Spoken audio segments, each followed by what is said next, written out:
కొన్ని పత్రికల్లో దీంట్లో చూసాము. ఇతర పార్టీల నుంచి కొత్తగా ఇప్పుడున్న జనసేన పార్టీ, టీడీపీ పార్టీలో చేరిపోయి బయట ఉన్న వాళ్ళు తిరుపతి సీటు అడుగుతున్నట్టు కొన్ని ప్రచారాలు జరుగుతున్నాయి.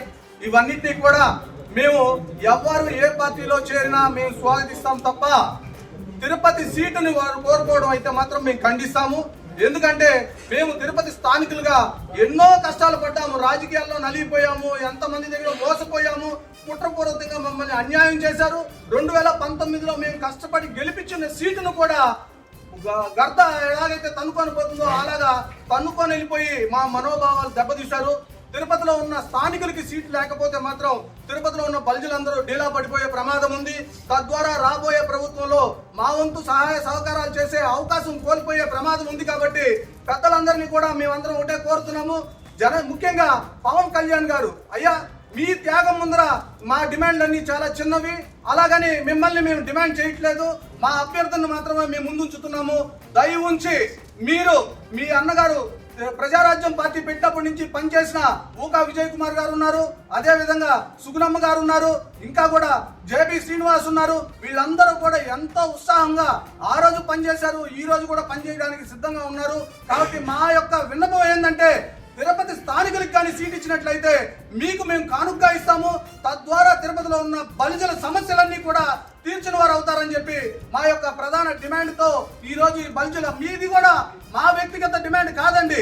తిరుపతిలో ఉన్న స్థానికంగా పుట్టి పెరిగి ఎన్నో కష్టాలు పడి బలిజలు మేము, ఎందుకంటే తిరుపతికి రాష్ట్ర రాజధానికి బలిజలు తిరుపతి రాజధాని లాగా, బలిజలకి తిరుపతి ఒక రాజధాని లాగా ఉంది. కాబట్టి మీరందరూ కూడా ఎవరైతే నాయకులు ఉన్నారో వారికి చెప్తున్నాం, బయట నుంచి వచ్చే వాళ్ళని మేము గౌరవిస్తాం, బయట నుంచి వచ్చే వాళ్ళని చాలా ప్రేమిస్తాం. అట్లని మా కులాన్ని మాత్రం మేము తిరుపతిలో స్థానికంగా ఉన్న వాళ్ళని మాత్రం మేము వదులుకునే ప్రసక్తి లేదు. మేము స్థానికంగా ఉన్న వాళ్ళకి ప్రాణమన్నా ఇచ్చి మేము వాళ్ళకి నిలబడి గెలిపించి మీలాంటి వాళ్ళకి కానుకగా ఇస్తాం తప్ప మేము స్థానిక బలిజలు ఎట్టి పరిస్థితుల్లో మాకు సీటు కాకుండా వేరే వాళ్ళకి ఇస్తే మాత్రం ఒప్పుకునే ప్రసక్తి లేదని తిరుపతి బలిజ కుటుంబ సభ్యుల తరపున మేము మీకు విన్నవిస్తున్నాము. పవన్ కళ్యాణ్ గారు, దయ ఉంచి మీకు 2 చేతులు జోడించి వేడుకుంటున్నాము.